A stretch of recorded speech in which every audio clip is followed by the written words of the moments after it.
സൂര്യഗായത്രി ഇപ്പോൾ ആ പ്രധാനപ്പെട്ട ചടങ്ങിലേക്ക് നീങ്ങാൻ പോകുന്നു എന്നുള്ളൊരു കാഴ്ചയാണ് നമുക്ക് കാണാൻ കഴിയുന്നതല്ലേ?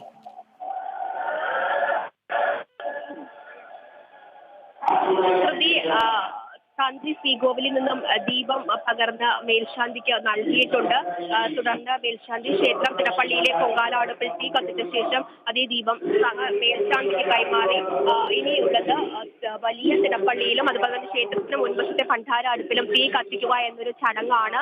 അതിനായിട്ട് സഹ മേൽശാന്തിയും അതുപോലെ തന്നെ ക്ഷേത്രത്തിന്റെ മറ്റു ഭാരവാഹികളും നമ്മുടെ രാഷ്ട്രീയ നേതാക്കളും ഒക്കെ തന്നെ മന്ത്രി ജി ആർ അനിലും അതുപോലെ തന്നെ ശിവൻകുട്ടി ഉൾപ്പെടെയുള്ളവർ ഈ ഒരു ക്ഷേത്ര നടയിൽ തന്നെ ഉണ്ട്. ഈ ചടങ്ങുകളാണ് നൽകുന്നത്.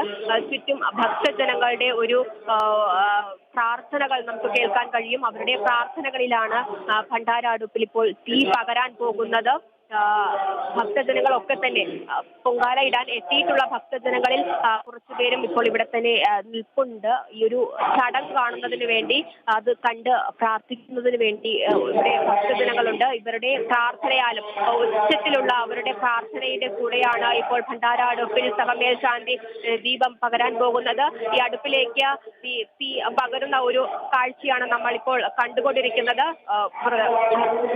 വ്രതം പിടിച്ച് ഒരു വർഷത്തെ കാത്തിരിപ്പിന് ശേഷം ഭക്തജനങ്ങൾ ആറ്റുകാൽ പൊങ്കാലയ്ക്ക് തയ്യാറെടുക്കുകയാണ്. ഭണ്ഡാര അടുപ്പിൽ തീ പകർന്നു നൽകിയിരിക്കുന്നു. ഒരു വർഷത്തെ കാത്തിരിപ്പിന് ശേഷം ഇത് പൊങ്കാല മഹോത്സവത്തിന് തുടക്കം കുറിച്ചിരിക്കുന്നു. സഹമേൽശാന്തി ഭണ്ഡാരടുപ്പിൽ ഇപ്പോൾ തീ പകർന്നതോടെ അനന്തപുരി യാഗശാലയാകുന്ന ഒരു കാഴ്ചയിലേക്കാണ് പോകുന്നത്. ആറ്റുകാൽ പൊങ്കാലയ്ക്ക് തുടക്കം കുറിച്ചിരിക്കുന്നു. ആ കാഴ്ചയാണ് നമ്മളിപ്പോൾ കണ്ടുകൊണ്ടിരിക്കുന്നത്. ഭണ്ഡാര അടുപ്പിലേക്ക് തീ പകർന്നു. നിവേദ്യം 2:30-ക്കാണ് ഉണ്ടാവുക. നഗരത്തിൽ എല്ലാവിധത്തിലുള്ള സജ്ജീകരണവും ഒരുക്കിയിട്ടുണ്ട്. എല്ലാവരും തങ്ങളുടെ ഭണ്ഡാര അടുപ്പിൽ തീ പകരുന്ന ഒരു കാഴ്ചയിലേക്കാണ് ഇനി നമ്മൾ പോകുന്നത്. ഗായത്രി, ഇനി അടുത്ത ചടങ്ങുകളൊക്കെ എത്തരത്തിലാണ്? ഇപ്പോൾ ഭണ്ഡാര അടുപ്പിൽ തീ പകർന്നിരിക്കുന്നു.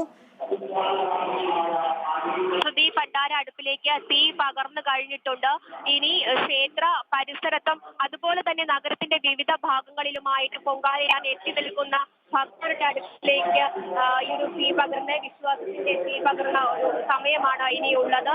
എന്തായാലും പൊങ്കാല ചടങ്ങുകൾ ഇവിടെ ഇപ്പോൾ ആരംഭിച്ചു കഴിഞ്ഞിട്ടുണ്ട്. ഇത് ക്ഷേത്ര പരിസരത്തു നിന്നും ഈ ഒരു ഭണ്ഡാര അടുപ്പിൽ തീ പകർന്ന സമയത്ത് തന്നെ വെടിക്കെട്ടും അതുപോലെ തന്നെ വാദ്യാഘോഷങ്ങളും ഉണ്ടായിരുന്നു. ഈ വെടിക്കെട്ടിൽ നിന്നും ക്ഷേത്രത്തിന് അകലെയായിട്ട് പൊങ്കാല ഇടാൻ തയ്യാറെടുത്ത് നിൽക്കുന്ന ഭക്തജനങ്ങൾ ഭണ്ഡാര അടുപ്പിൽ തീ കൊളുത്തിയ വാർത്ത, തീ കൊളുത്തിയ വിവരം അറിയും എന്നാണ് ക്ഷേത്രത്തിൽ നിന്ന് അറിയിച്ചിട്ടുള്ളത്.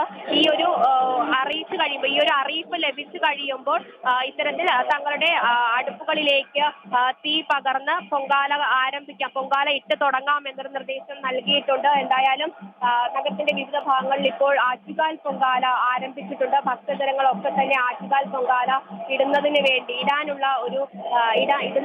തുടക്കം കുറിച്ചിട്ടുണ്ട്. ഇനിയിപ്പോൾ 2:30-ക്ക് പൊങ്കാലയൊക്കെ ഇട്ട് കഴിഞ്ഞതിന് ശേഷം 2:30 കൂടിയാണ് നിവേദ്യം നടക്കുക. ഈ ഒരു സമയത്ത് ആറ്റുകാൽ ക്ഷേത്രം നിന്നും വായുസേനയുടെ ഒരു ഹെലികോപ്റ്റർ പുഷ്പവൃഷ്ടി നടത്തും.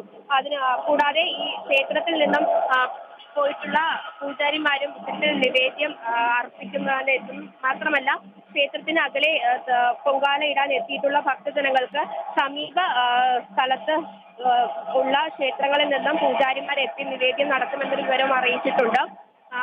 അതിനുശേഷം മാത്രമായിരിക്കണം ഈ പൊങ്കാല ഇടാമെന്ന ഭക്തജനങ്ങൾ തിരിച്ചു മടങ്ങുക എന്നൊരു നിർദ്ദേശം നൽകിയിട്ടുണ്ട്. എന്തായാലും ഈ വർഷത്തെ ആറ്റുകാൽ പൊങ്കാല ഇപ്പോൾ ആരംഭിച്ചിരിക്കുകയാണ്.